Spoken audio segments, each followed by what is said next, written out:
자, 미 대선이 한창인데요. 트럼프가요, 내가 집권하면 한국한테 13조를 방위비 분담을 시키겠다고 오늘 말했습니다. 시카고 경제클럽 대담에서요, 당선 시 방위비 재협상을 해서 지금 한국이 내고 있는 방위비의 9배를 받아들이겠다라고 말을 합니다. 그래서 이 13조는 100억 달러를 한국에서 받겠다라는 상징적인 이야기죠. 내가 백악관에 있으면 한국은 주한미군 주둔 비용으로 연간 100억 달러씩 내야 된다. 그러면서 한국을요, 머니 머신, 그야말로 돈 찍어내는 부유한 나라라고 말을 했어요. 자, 이번에 이제 미국 대선을 앞두고 한국 정부가요, 트럼프 당선될까 우려해서 미리 2026년부터 방위비 분담을 무려 8.3%나 인상시켜서 1조 5,192억을 이렇게 합의를 했어요. 그래서 물가 상승률을 갖다가 반영을 했습니다. 그런데 트럼프는 이거 다 깔아뭉개버리고 2026년부터 100억 달러, 9배 더 넣어야 된다고 이야기를 했어요. 그래서 저 사람이 한국에 처음에 자기가 대통령을 할 때 50억 달러를 요구했는데 한국이 반대하자 일단 20억 달러 내고 그 다음에 50억 내라 했죠. 그런데 이제 대선에 떨어져 버리면서 바이든하고 한국이 지금 합의를 해서 적정한 1조 3, 4천억 수준으로 냈죠. 그런데 바이든이 이 자신이 만들어 놓은 틀을 다 깨버렸다며 부끄러운 일이라고 하고, 그러면서 자기들이 미국이 한국을 북한으로부터 보호한다면서 한국과 미국은 잘 지냈는데 한국은 아무것도 여태 내지 않았다. 이러면서 자기가 재임 시에 한국 트럭에 관세 부과를 했다라는 걸 자랑스럽게 이야기하고, 또 주한미군을 28,500명이 있는데 4만 명이라고 뻥을 치면서 위험한 상황에서 일을 하고 있다는 거예요. 자, 그러면서 북한이 어제 경의선, 동해선 도로를 폭파한 부분에 대해 한국이 지금 러시아, 중국, 북한으로부터 위기에 몰리고 있다라는 이야기를 했습니다. 이런 문제들은 트럼프가 얼마나 한국을 우습게 보고 있느냐. 자, 우리가 이거 정말 심각한 문제라고 보고 있어요. 제가 이 사람이 트럼프가 당선되어서는 안 된다고 주장하고 그것이 한국에는 그야말로 이 묵시론적인 이 참극이 될 거다. 그래서 저 사람은 무조건 반대해야 된다. 이게 당위적으로 말하고 있어요. 그래서 재미교포들도 철저하게 반대표를 던져야 된다고 이야기하고, 또 논리적으로 지금 트럼프가 해리스를 앞섰다. 전국적인 지지에서는 해리스가 좀 앞설지 몰라도 7개 핵심 경합 지역에서는 트럼프가 해리스를 이기고 있다. 이런 소리들을 하고 있죠. 자, 그렇게 보자면 2016년 대선에서 거의 대부분의 언론이 거의 LA 타임즈 빼고요. 제가 알기로는 모든 언론이 힐러리가 이긴다 했습니다. 그런데요, 제가요, 그때 트럼프가 된다고 했어요. 트럼프가 끌고 가는 저 포퓰리즘, 러스트 벨트 등의 위력을 말을 했어요. 자, 2020년 대선에서는 한국 보수의 대부분이 트럼프가 이긴다. 미국에서도 트럼프가 수치상을 좀 밀리지만 결국 이길 거라 했어요. 그런데 제가 바이든이 이긴다 했습니다. 그때요, 무슨 연구소인가 하는 데서 이 미국 대선 관련 생방송을 하면서 황장수가 이제 개망신을 당할 날만 남았다, 이렇게 말을 했고, 또 제 일에 대해서 맨날 씹어대는 친구 하나는 황이 생방송을 계속하기로 했다가 방송을 포기했다. 그래서 이제 망신당할 일만 남았다. 이런 식으로 떠들어댔어요. 자기들 생방송에서요. 그런데 나중에 다 깨보니까 어떻게 됐어요? 막판에 위스콘신, 미시간, 필라델피아 전부 조지아까지 바이든이 이겨버리지 않았습니까? 자, 그들이요, 바이든이 질 거라고 봐한 것은요, 미국에서 떠도는 이런 대충 엉터리 여론조사인 겁니다. 그래서 2016년 트럼프 당선 때부터 미국의 여론조사가 실제로 여론을 제대로 반영하지 못하고 있고, 표본도 오차가 크고, 또 미국이라는 다인종 국가의 여러 변수들을 놓치고 있다라고 해서 여론조사 회사들이 엄청난 반성문을 썼습니다. 오늘도 한국의 한 언론은 어차피 성부는 끝났다고 그런 칼럼을 이 언론사 간부가 썼어요.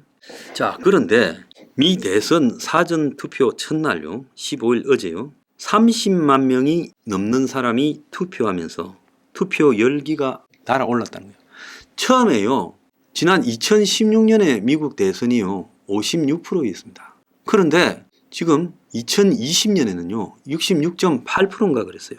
근데 이번에요 미국의 대선의 사전투표가 엄청나게 많았다는 거예요. 사전투표는요 한 7대3 많게는 8대2 정도로 해리스한테 유리한 거예요. 그런데 조지아주, 미국 남부의 대표적인 주죠. 아틀란타가 있는요. 이 조지아주에서 사전투표가 지금 직전투표보다 123%가 늘어났다. 이 사전투표한 사람 대다수가요. 제가 볼 때 흑인 많을 겁니다. 조지아는요. 바람과 함께 사라지다 해서 그 아틀란타 여긴 오지만 흑인들이 지금 있는 대표적인 주지 않습니까? 그래서 2020년 바이든이 될 때 사전투표 첫날 13만 6천 명이 했는데 지금 30만 명이 투표를 해버렸다는 거예요. 자, 그래서 조지아주 선거법이 2021년에 개정이 돼가지고 부재자 투표를 어렵게 만들고 있다. 이런 사전투표에 대한 부분에 우려가 있었는데 그런데 이번에 사전투표에서 투표율이 지난번보다 123% 늘어났다. 이 조지아주의 선거법 개정을 둘러싸고 흑인과 백인 간을 차별하는 짐크로 법이라고 바이든이 비판을 한 적도 있죠. 자, 그래서 트럼프를 지지하는 세력들이 지금 조지아주를 장악하고 있어서 조지아주의 사전투표, 부재자 투표를 어렵게 만들었는데도 지금 이렇게 투표를 해버렸다는 거예요. 그래서 조지아주는 지금 경합주 중에서 펜실바니아 19명 선거인단, 이어서 두 번째로 많은 16명이 선거인단이 있어요. 지난번에도 바이든이 막판에 조지아주에서 승리를 했습니다. 자, 지금 1% 정도 외견상으로 트럼프가 앞서고 있다라는 내용들이 있는데요. 결국은 지금 조지아주에서 나타나고 있는 이 엄청난 사전투표는 트럼프에게 매우 불리하게 돌아갈 거라고 보여요. 자, 참고로 미국 대선을 쪽집게로 맞춘 네이트 실버가요.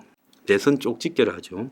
자, 해리스가 당선이 51.8, 트럼프는 47.9다라고 이야기를 했습니다. 그래서 현재 막판으로 갈수록 이 대선 양상이 팽팽해지고 있지만은 또 일부 경합지 여론조사에서 트럼프가 무려 6곳이나 이기고 있다라고 이야기를 하지만은 2020년에 비해 올해 성별 구조, 인종별 구조, 연령별 구조의 변화가 해리스에 유리하다라고 하는 겁니다.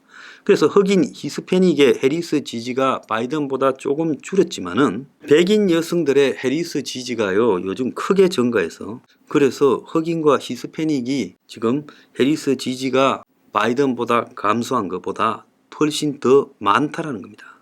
자, 미국의 흑인 유권자는 8분의 1밖에 안 됩니다. 근데 백인 유권자는요, 백인 여성 유권자는요, 흑인 히스패닉 여성 유권자를 합친 것보다 많은 8명 중에 3명이라는 겁니다. 그래서 백인 여성 유권자가 굉장히 많아졌다는 거예요. 또 미국 유권자의 52%가 사전 투표를 하겠다. 자, 이런 이야기가 지금 나오고 있습니다.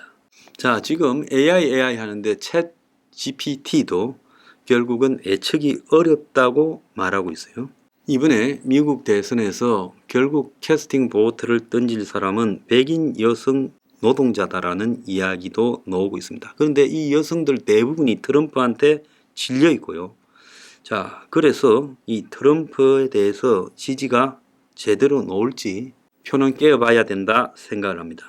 그래서 미국에 지금 등장하고 있는 트럼프가 거의 이길 가능성이 매우 높다라는 여러 내용들은 미국의 월가를 비롯한 주류들의 일종의 여론 조작이 진행되고 있다. 저는 그렇게 보고 있습니다.